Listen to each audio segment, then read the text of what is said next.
안녕하세요. 제이월드TV의 장애와 기독교를 말하는 제이입니다. 오늘은 저의 개인적인 얘기를 조금 첨가해서 제가 하나님 안에서 깨달은 몇 가지를 여러분과 나누길 원하는데요. 긴 말 필요 없이 지금 바로 시작합니다.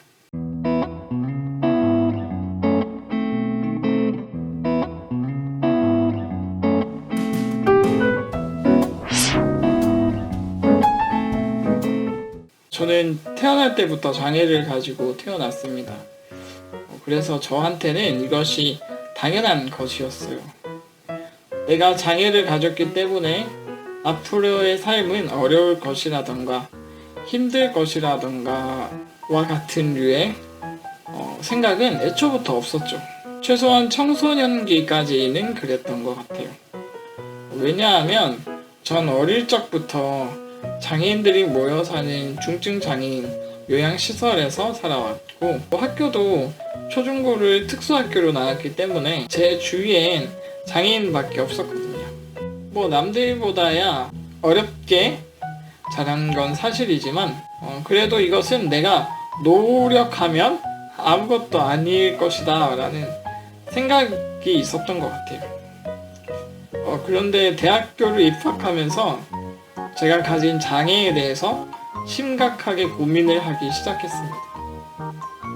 나와 마주치는 몇몇의 사람들은 냉소함을 보이기도 했고 비교해보니까 난 저 장애를 가지지 않는 사람에 비하면 가진 것이 너무 없는 거예요.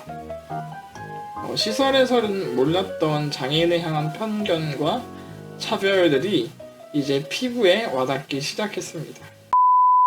저는 대학 시절부터 신앙을 가지게 되었는데 하나님을 알기 시작하면서부터는 왠지 모르게 제 안에서 원망심이 가득 불타올랐습니다. 하나님을 알게 되니까 내 인생에 대해서 한 번도 가져보지 못했던 원망이 쏟아져 나오는 거예요. 그 전에는 이 원망을 쏟아낼 곳이 없어서 꾹꾹 눌러왔던 것 같습니다. 결국 참아왔던 내 존재에 대한 의문, 그리고 내 인생에 대한 의문이 하나님 앞에 폭발했습니다. 그러면서 저는 진정한 내 삶의 의미를 차츰차츰 깨닫기 시작했습니다. 그런데 신기한 건 뭔지 아세요? 저는 제 장애를 가지고 하나님 앞에 갔는데 하나님은 그것부터 말씀하지 않으셨어요. 하나님은 나 임재원이라는 존재와 만나기 원하셨어요. 이게 무슨 의미인지 아직 감이 잡히지 않으시죠? 하나님은 제가 장애가 있건 없건 그분께는 아무 상관이 없으셨어요.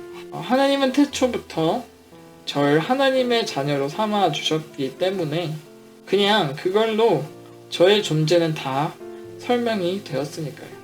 제가 하나님께 이렇게 물었어요. 하나님, 저를 왜 이렇게 태어나게 하셨습니까? 그때 하나님은 제게 이렇게 말씀하셨어요. 너는 내 사랑하는 아들이란다.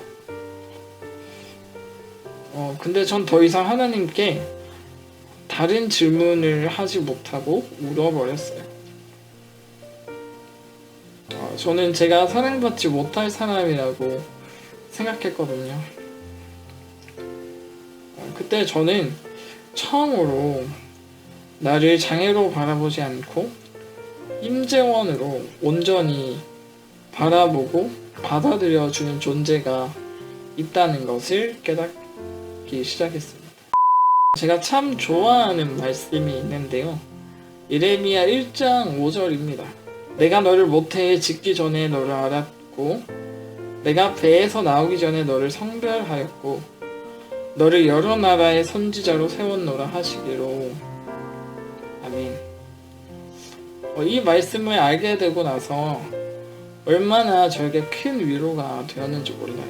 그렇게 전 하나님과 만나고 나서 저의 존재를 오롯이 인정하고 받아들일 수 있게 되었어요.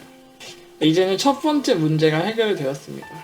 제 존재에 대한 인식은 올바르게 잡혔지만 여전히 내가 살아갈 방향은 알지 못했고 알더라도 희미하게 알 뿐이었어요. 이 얘기까지 하게 되면 이야기가 길어지지만 저는 하나님께서 내게 많은 상처와 아픔을 주신 것은 또 다른 아픔이 있는 자에게 위로가 되어주는 사람으로 살아가라고 허락하셨다는 것을 알게 되었어요. 그러던 중에 저는 장애인들을 복음으로 섬기는 목회자가 되어야겠다고 결심하게 되었습니다. 자세한 얘기는 기회가 되면 다른 영상에서 다루도록 하고요. 그런데 막상 이 길에 들어서 보니 이 세상에는 저와도 비교도 안 될 만큼 어려움을 당하신 장애인분들이 많았어요. 그런 분들에게 나는 이렇게 하나님을 만났으니 당신도 이렇게 하나님을 만나보세요 라고 말하기가 쉽지 않더라고요. 이런 분들에게 하나님은 공평하시다 라는 진리를 선포하기가 너무 어려웠습니다. 이것이 비단 장애인 뿐이겠습니까? 이 세상에는 우리가 설명할 수 없는 고통과 아픔들이 존재하고 우리는 그것들 때문에 괴로워합니다. 하나님은 이런 고통과 장애를 왜 우리에게 주시는 걸까요? 하나님의 계획과 뜻이 있다고는 하지만 정작 그 일을 입은 사람들은 그것이 감사로 느껴지기보다는 하나님께 대한 원망과 불신의 마음이 더 크게 느껴집니다. 우리는 너무도 쉽게 장애인들을 향해서 이렇게 말을 하곤 합니다. 저를 예시로 들어서 설명을 드리면 재원아, 너가 장애를 입은 것은 너가 열심히 기도해서 얼른 나아져가지고 하나님께 영광을 올려드리기 위함이야. 재원아, 너가 이 모든 걸 이겨낼 만한 강한 사람이라 너에게 하나님께서 특별하게 장애를 선물해 주신 거야. 그런 짓은 하지 말아야 했는데. 이 외에도 저는 직접 듣지 못했지만 장애라는 존재에 대해서 설명하는 섣부른 해석은 비장애인들을 위한 감동과 은혜의 매개체로 표현되거나 죄를 지어서 그렇게 되지 말아야지 라는 경각심을 주기 위해 장애를 그려내는 경우도 있습니다. 성경에서는 일면 그렇게 나타나 보이는 장면들이 있지만 그것은 하나님 나라 안에서 장애를 설명하는 방법이 아닙니다. 하나님은 실로 공평하십니다. 왜요? 하나님은 인간을 보실 때 그 사람이 예수 그리스도가 나를 위하여 십자가에서 죽으시고 3일 만에 다시 살아나셨다 라는 것을 믿는가 믿지 않는가를 보고 판단을 하십니다. 우리는 오해합니다. 장애는 하나님께서 이 땅에 허락하신 것이다 라고 말입니다. 그러나 태초에 하나님의 창조 계획에는 이 땅에 장애란 존재하지 않았습니다. 설령 장애에 가능성이 있다고 해도 예를 들어서 나무에서 열매를 따다가 떨어져서 장애인이 된다든지 이러한 장애의 가능성은 있을 수 있어도 죄가 없는 세상에서 장애의 존재는 열등하거나 하등한 존재로 여겨지지 않고 모든 면에서 그들과 함께 사는 세상이었을 것입니다.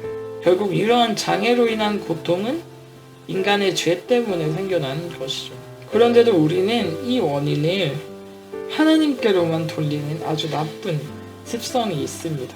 우리가 마땅히 반응해야 할 것은 장애의 원인을 판단하지 않고 당장에 그들이 가진 아픔과 고통에 함께하며 그들이 하나님을 오해하지 않고 복음을 받아들일 수 있도록 지지해 주는 것입니다.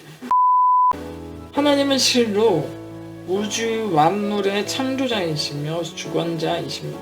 왜요? 비록 인간의 죄 때문에 생겨난 이 땅의 고통과 장애라고 할지라도 하나님은 그것을 주님의 선하신 방법대로 다스려 나가십니다. 하나님은 우리의 약함을 들어 그분의 강함이 드러나도록 하시는 전능자이십니다. 하나님은 약한 자를 통해 강한 자를 부끄럽게 하시는 방식으로 하나님 나라를 지금도 우리 가운데 나타내고 계십니다. 이제 우리는 선택해야 합니다. 우리가 가진 고통 가운데 우리는 어떤 가치를 바라보고 추구하며 살아가야 할지를 선택해야 합니다. 물론 저는 그 선택마저 하나님께서 각자의 영혼을 이끄시리라 믿습니다. 그러나 우리는 최소한 이러한 하나님의 진리의 말씀 앞에 순종하며 엎드려야 하지 않을까요? 우리가 마주하는 장애 그리고 고통 앞에 그것을 가지고 하나님께로 달려가시는 저와 여러분이 되었으면 좋겠습니다. 그럴 때에 하나님은 언제나 공평하시며 하나님은 언제나 우리를 주관하고 계심을 잊지 않는 우리가 되길 소망합니다. 그럴 때에 우리는 우리가 입게 된 장애와 고통의 이유를 직접 하나님께 들을 수 있을 것입니다. 그럼 오늘의 영상은 여기까지 하고요. 다음에 또 다른 알찬 내용들로 찾아뵙도록 하겠습니다. 그러면 가시기 전에 구독과 좋아요 한 번씩 눌러주시고요. 그럼 저는 이만 여기서 인사드리겠습니다. 안녕히 계세요. 감사합니다.